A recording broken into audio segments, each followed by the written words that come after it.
If you sign up for one of my workshops this spring or summer, you will receive my latest Towering Winds video on working wet into wet. See below for details.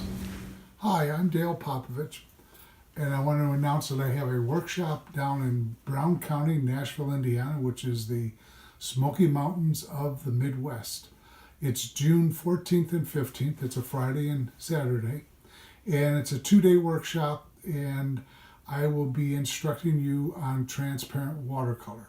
These watercolors will be taught to you in a step-by-step process so that you can remember exactly what I did, and I'll be there to help you along through each step of that process. You're going to learn how to actually build a painting. And building the painting, there's a block-in process. That block-in process is working from large to small, light to dark, working from background to foreground, and applying intense colors at the beginning of your painting. You're going to learn how to create textures in your painting. I'm going to supply you all photo reference, and it's always more important what you leave out than what you put in.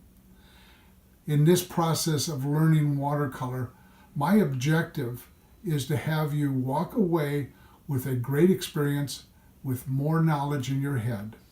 And this is so very important to me. My classes are small, and this will give me the opportunity to work individually with you. Come join us in Brown County, Nashville, Indiana, at the gallery that I show at for this wonderful workshop for 2 days, and bring a friend.